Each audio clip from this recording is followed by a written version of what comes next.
Ya, baik. Assalamualaikum warahmatullahi wabarakatuh. Perkenalkan, nama saya Muhammad Barik Afifullah, mahasiswa program studi pendidikan Teknik Informatika dan Komputer Angkatan 2020 kelas F. Di video kali ini, saya akan mempresentasikan hasil dari ringkasan materi dari mata kuliah Jaringan Komputer. Yang akan dibahas kali ini adalah hardware pembentuk jaringan, yang terbagi atas 4 pokok pembahasan, yaitu hardware pendukung jaringan, topologi jaringan, teknik penyaluran sinyal, dan prinsip penyaluran sinyal. Kita mesti tahu dulu sebelum mulai, apa itu hardware pembentuk jaringan. Hardware pembentuk jaringan merupakan perangkat keras yang digunakan untuk membentuk dan mendukung user dalam pembentukan jaringan dengan topologi, teknik penyaluran, dan prinsip penyaluran sinyal.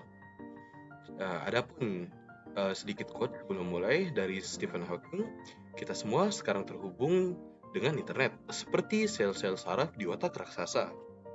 Kemudian kita masuk ke pokok pembahasan yang pertama, hardware pendukung jaringan. Oke, di pokok pembahasan yang pertama ini, kita akan membahas tentang hardware pendukung jaringan. Kita mesti tahu dulu tapi, apa itu hardware pendukung jaringan? Hardware pendukung jaringan merupakan perangkat keras yang digunakan untuk mengoptimalkan serta mendukung kinerja jaringan komputer. Bisa kita lihat di sini, yang pertama adalah ada komputer atau PC atau personal computer, yaitu merupakan komponen utama untuk mengakses internet, dan semakin tinggi spesifikasinya, semakin cepat juga kinerja akses internetnya. Komputer atau PC ini terbagi atas dua, yaitu komputer server dan komputer client. Kemudian ada kabel. Yang pertama ada kabel koaksial. Ini merupakan kabel dengan bandwidth yang lebar dan terdiri dari dua jenis, ada yang thicknet dan thinnet. Kemudian ada kabel twisted pair. Ini merupakan kabel berinti tembaga kecil yang berisi 8 buah kabel kecil berbeda warna. Ada dua jenis, ya ada yang unshielded twisted pair dan shielded twisted pair. Kemudian yang selanjutnya ada kabel fiber optic. Ini merupakan serat optik dengan inti kabel inner optik.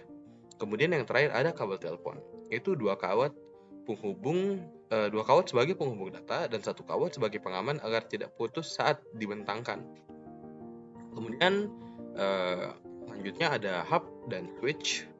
Hub menggabungkan beberapa jenis komputer menjadi sebuah kelompok jaringan, sementara switch merupakan pengembangan dari bridge dengan arsitektur dasar cut through dan store and forward, kemudian memiliki bandwidth 10 Mbps.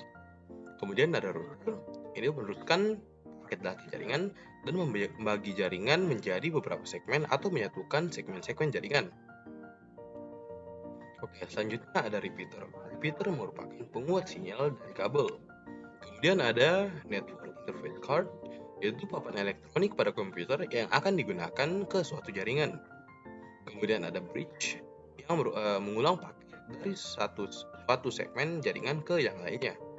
Kemudian yang terakhir ada modem, penghubung jaringan LAN ke internet dengan mengubah data analog ke digital yang dipahami manusia. Terdiri dari dua jenis, yaitu internal dan eksternal. Kemudian kita ke pokok pembahasan selanjutnya, yaitu topologi jaringan. Baik, di topologi jaringan ini, kita akan bahas berbagai topologi yang ada pada jaringan. Tapi kita mesti tahu dulu ya, seperti biasa, kita mesti tahu dulu apa itu topologi jaringan. Ya, sebelum mulai apa-apa ya kita harus tahu dulu apa yang kita mulai gitu ya. Oke. Topologi jaringan merupakan hubungan geometris antara terminologi jaringan atau bisa disebut node dan bentuk hubungan secara logik atau bisa disebut sebagai link dan menggambarkan bagaimana device terhubung. Yang pertama bisa kita lihat ada topologi bus. Topologi bus terdapat sebuah kabel koaksial yang dibentang lalu dihubungkan dengan komputer lain dan banyak digunakan dengan kabel sepaksi. Sering digunakan pada jaringan basis fiber optik. Kemudian ada topologi ring, itu disebut cincin yang fungsinya dengan konsentrator pada topologi star. Oh ya, ring di sini berarti cincin ya. Bahasa Inggris dari cincin itu adalah ring. Oke, lanjut. Dengan untaian media transmisi ke terminal lainnya sampai membentuk lingkaran. Biasa kita lihat fungsinya untuk penyelipan data, penerimaan data, dan pemindahan data. Kemudian ada topologi star yang menggunakan bantuan hook dan switch. Berfungsi sebagai pusat penghubung, terminal pusat sebagai pengatur semua komunikasi, dan terminal kontrol berupa komputer yang difungsikan sebagai pengendali. Kemudian ada topologi linear, yaitu peralihan dari topologi bus dan ring. Kemudian tiap simpul terhubung langsung kedua simpul Kemudian konektornya bertipe BNC.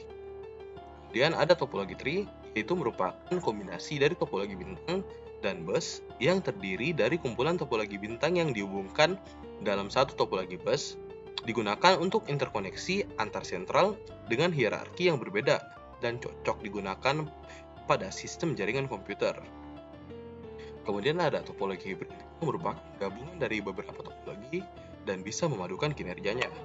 Kemudian yang terakhir ada topologi wireless, dikenal dengan WLAN, WaveLAN, atau hotspot, terdiri atas sejumlah terminal yang menjalankan protokol yang sama dalam hal akses menuju media bersama. Oke, kita ke pokok pembahasan yang selanjutnya, teknik penyaluran jaringan. Baik, di pokok selanjutnya itu, ya di pokok ini penyaluran jaringan itu ada dua. Yang pertama ada baseband dan broadband. Pada baseband sendiri, sinyalnya digital, terminalnya bidirectional, media kabel koaksial 50 ohm, dan spesifikasi IEEE. Kemudian ada broadband, sinyalnya analog, spektrum sesuai dengan kebutuhan, dan jarak lebih jauh. Hubungan unidirectional, media kabel koaksial 75 ohm. Kemudian kita ke pokok pembahasan yang terakhir, yaitu prinsip penyaluran jaringan. Oke, prinsip penyaluran jaringan ini terbagi atas 4. Ada uniqueness, yang point to point atau satu dengan satu yang lainnya. Kemudian ada multicast, satu ke banyak tapi nggak semua. Kemudian ada broadcast yang satu ke semua. Dan yang terakhir ada broadcast ICMP yang berfungsi untuk mengetahui host yang hidup. Baik, mungkin sampai sini saja pembahasan kita pada video kali ini. Terima kasih atas semua yang telah menonton sampai sekarang.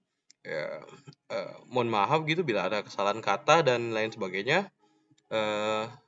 Saya Muhammad Barikafullah undur diri. Assalamualaikum warahmatullahi wabarakatuh.